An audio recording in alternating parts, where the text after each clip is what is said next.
Welcome friends, আপনারা দেখছেন ডিডিটিভি Bangla YouTube channel, সঠিক খবরের একমাত্র চ্যানেল।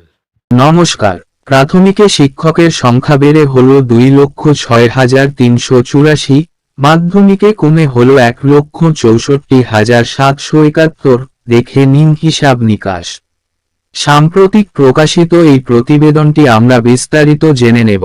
রাজ্যে শিক্ষক নিয়োগ ক্রমেই অনিয়মিত হয়ে পড়ছে। স্কুল সার্ভিস কমিশনের মাধ্যমে শিক্ষক নিয়োগের বিজ্ঞপ্তি দীর্ঘদিন ধরেই প্রকাশ হয়নি। শিক্ষকের অভাবে ব্যাহত হচ্ছে পঠন পাঠন। যদিও শিক্ষা দপ্তরের দাবি, স্কুল শিক্ষকের সংখ্যা বেড়েছে এক দশকে। শিক্ষা দপ্তরের দাবিতে বিতর্ক তৈরি হয়েছে। রাজ্যের শিক্ষা দপ্তরের প্রকাশিত একটি বইয়ে শিক্ষকের সংখ্যা উল্লেখযোগ্য হারে বৃদ্ধি পেয়েছে বলে দাবি করেছে।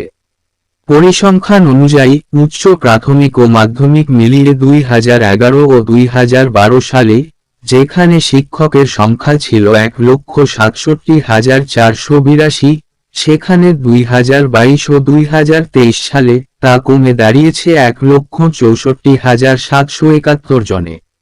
একই সময়সীমায় উচ্চ মাধ্যমিক স্তরে শিক্ষকের সংখ্যা 24,704 জন থেকে কমে হয়েছে 24,201। প্রাথমিক স্কুলগুলির ক্ষেত্রে শিক্ষকের সংখ্যা কিছুটা বেড়েছে। 2011 ও 2012 সালে এই স্তরে শিক্ষকের সংখ্যা ছিল 1,90,704। 2022 ও 2023 সালে তা বেড়ে হয়েছে 2,06,384। কিছুদিন আগে শিক্ষামন্ত্রীর ব্রাত্য বসু বলেছেন, প্রাথমিকে শিক্ষক নিয়োগ হলো, ফের দ্রুত শিক্ষক নিয়োগ দেওয়া হবে। মুখ্যমন্ত্রী মমতা বন্দ্যোপাধ্যায়ও বারে বারে শিক্ষক নিয়োগের কথা বলেছেন। উচ্চ প্রাথমিক, মাধ্যমিক এবং উচ্চ মাধ্যমিক স্তরের শিক্ষকদের একাংশের দাবি, শিক্ষকের সংখ্যা যে কমেছে সে তথ্য বলছে শিক্ষা দপ্তরের পরিসংখ্যানই।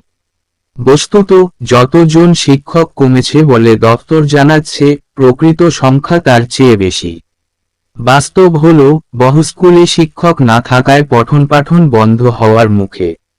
শিক্ষক সংখ্যার সামান্য বৃদ্ধিকে উল্লেখযোগ্য হারে বৃদ্ধি বলে দাবি করা পরিহাসের মতো শোনাচ্ছে। এই ছিল আজকের একটি গুরুত্বপূর্ণ আপডেট। ভালো থাকবেন, ধন্যবাদ।